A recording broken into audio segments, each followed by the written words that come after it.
Anyway, on that note, Put staples in it. and on the note of staples, ladies and gentlemen, we're back for another reveal video. Hello. Possibly the moment that I've been waiting for this entire reveal season, spoiler season, and that is revealing my boy, Galvatron. Who? What's that name? Galvatron! There you go. There you go. Took me 2 goes. He's alright. What can I say about Galvatron? I've been dreaming about a version of Galvatron in the game since the first set, I guess. And every set that came out, I was utterly disappointed.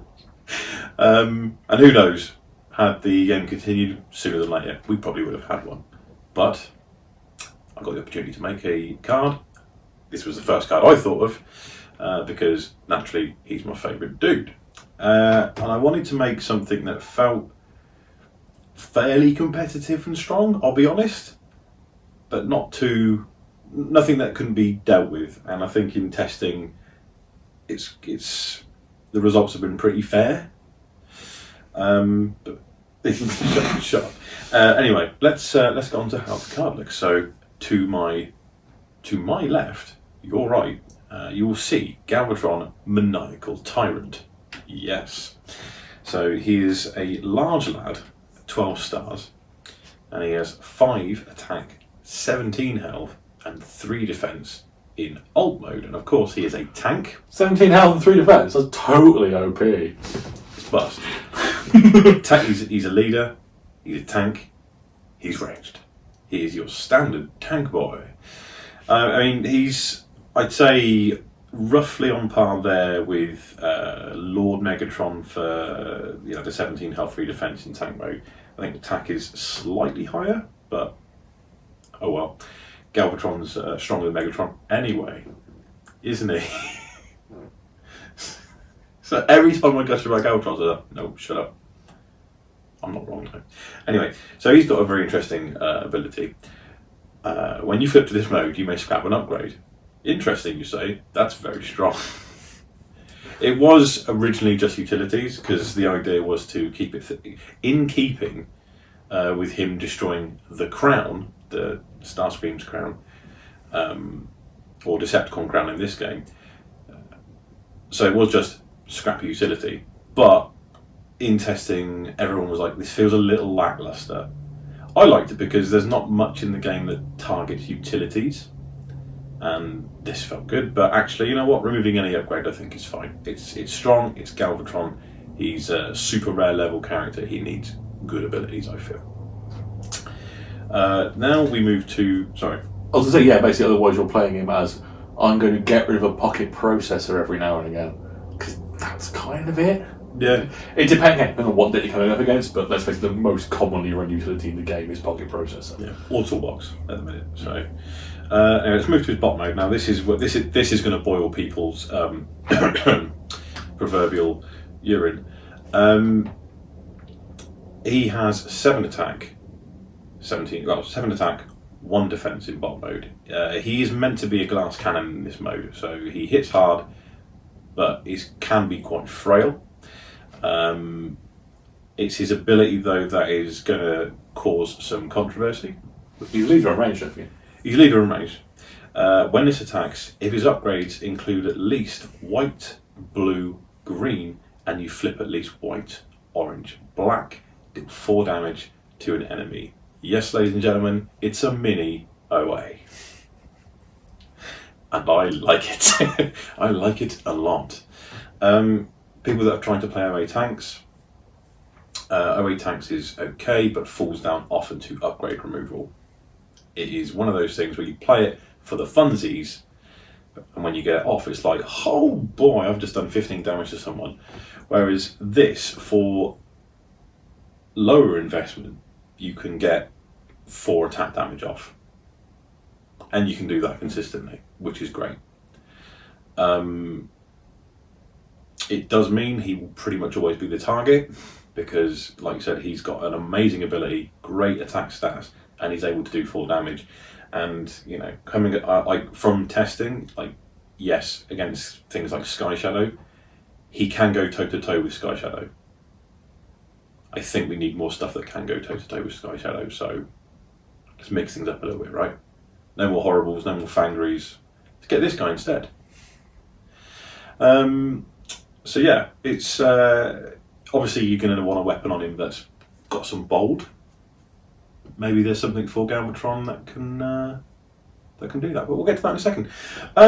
So, from a thematic lore perspective, I wanted to do something. I wanted to give him a stratagem.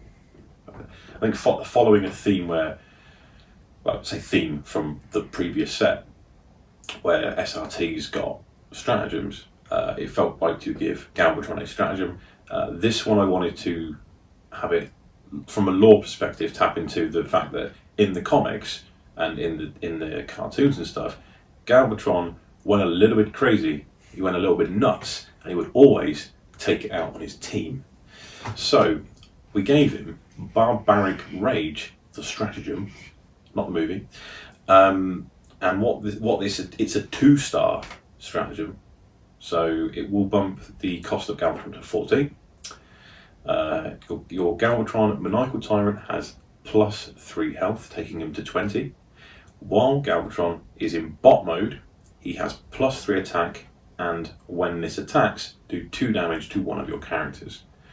So once again, he becomes a lot stronger, but he starts damaging your own team. So yeah, depending who you're going to have with him as partners, you can have probably 2 smaller guys, 1 large guy, and a couple of star cards. But it's fine at the start, but sooner rather than later, you're going to start to feel the effects of your guys taking damage. So swings and roundabouts, but you do have a guy swinging for big numbers. So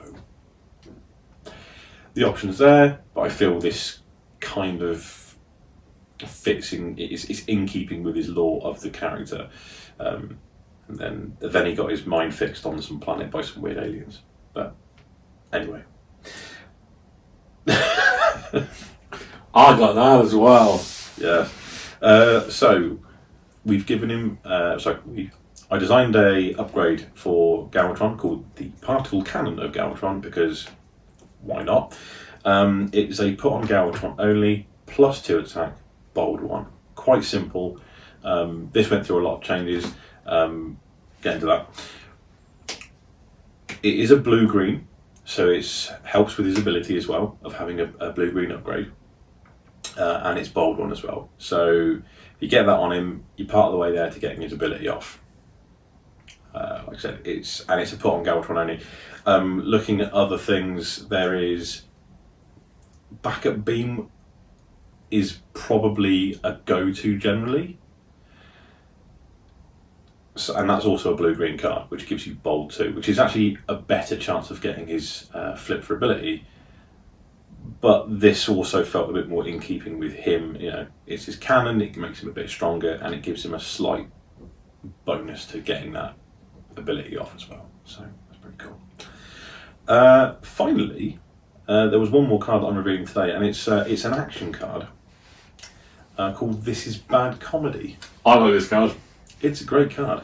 It is a white action, and choose an enemy character, scrap a utility from it, then do 1 damage to it.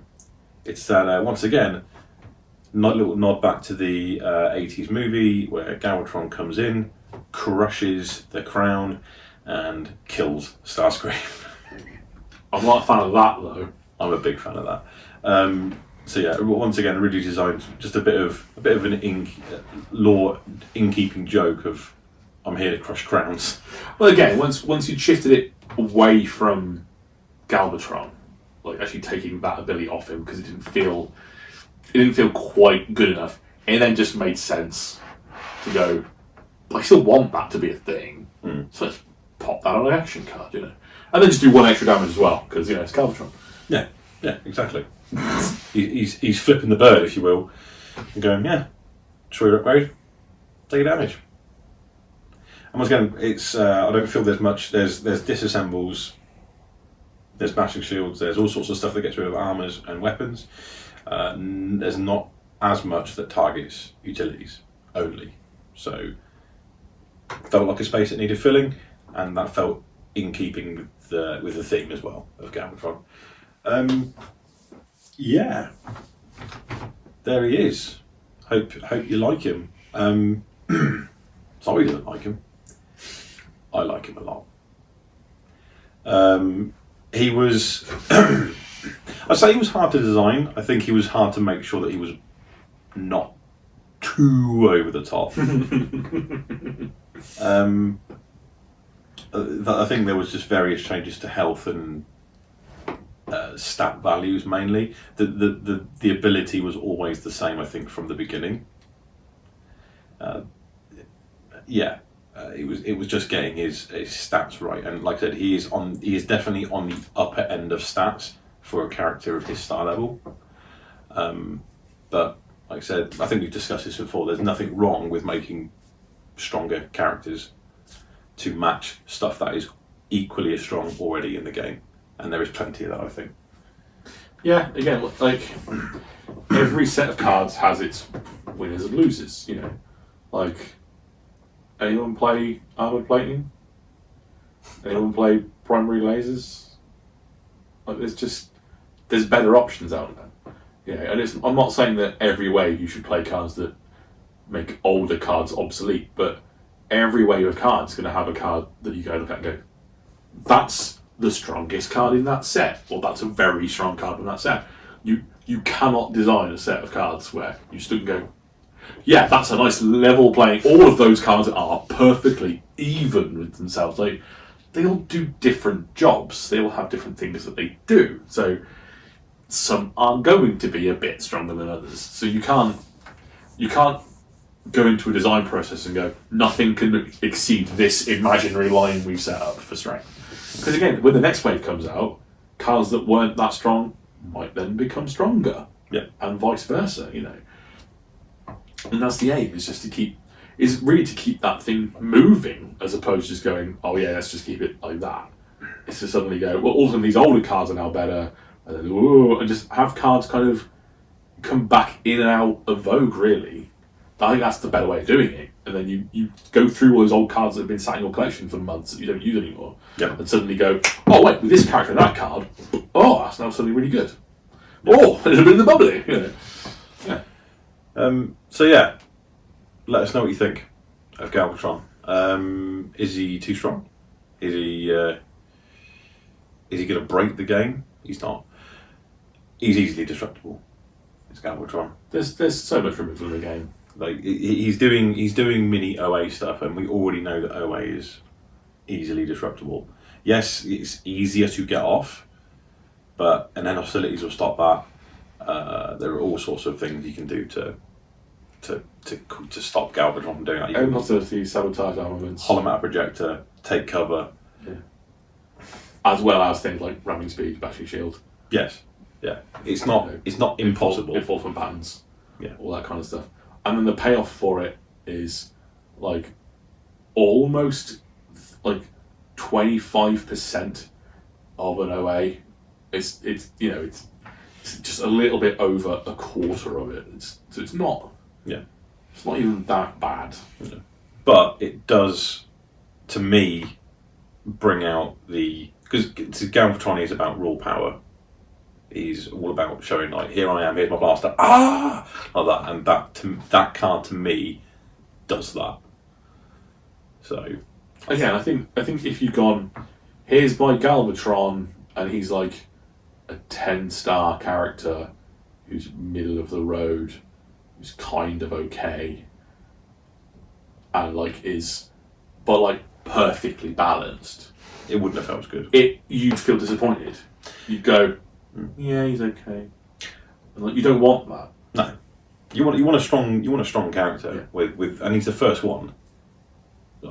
So, sorry, not counting the Unicron raid one, which is a separate thing entirely. But it's though you can play that in. Oh yeah, he's outside of yeah. But from this set, you can run Galvatron with Cyclonus, with Scourge, not both. There was no way, sadly, that I could fit both in. I think maybe in the future, if someone made a smaller star Galvatron, like a slightly weaker one, then you could have the team. Scourge Cyclonus Galvatron, but for now, no. It didn't. Again, when you put Scourge and Cyclonus together at, what are they, 15 for the pair? Yes. Again, then you'd need a 10-star Galvatron. Yeah. And again, I don't know. For a first fully fledged solo Galvatron, I just don't. I think that would have been underwhelming. Yeah. I think a mid-tier 10-star Galvatron, you just kind of go, oh yeah, okay, it's fine. Yeah. And that's not what you want. You want to go, oh, that's Galvatron. Yeah. You know. Standards though, if you play Cyclonus with Galvatron, that is 12. That is 8. So that becomes 20. You have space for a 5-star character as well, which is good. And Cyclonus has that ability where he can take from a leader. So once again, Cyclonus well known for loving the hell out of Galvatron and wanting to protect him at all costs, and often getting knocked around by him when he got annoyed. So yeah, Cyclonus. For real fun, you run the stratagem as well. Cyclonus eats the damage, and then Galvatron slaps him for his trouble. Basically. So you can, Cyclonus can eat that damage instead, and then you can shift it over depending if you're flipping, and doing shenanigans and stuff. There's lots of potential here. Mm-hmm. Like that combo isn't too strong either. I don't think. I think you can't comfortably. You can't do the stratagem, Cyclonus, and Galvatron and have anything that's probably good. Maybe I'm wrong. Maybe there is something that you can do, but who knows? A 2-tool. But again, it costs you card with Cyclonus to shift the damage, so it's not something you can consistently do unless you have lots of card draw. Mm. If you're playing lots of card draw, you're probably not setting up Galvatron for his ability as well. So, again, it's kind of 6 of one, half dozen of the other. Yeah. But anyway, let us know what you're going to do with Galvatron, folks. Let us know what you think. Like, share, subscribe. Enjoy tomorrow's reveal, because something else is coming tomorrow. I know what it is. You know what it is? You should know what it is. I don't look at the schedule. Damn it. There is a schedule, folks. But yes, keep an eye out. We're almost there. The set is almost out. 1 week to go, well, a week tomorrow, but when this video goes out. Ooh. So yes, guys, thank you so much, and catch you on the next reveal. Bye. Bye. Yeah, boy.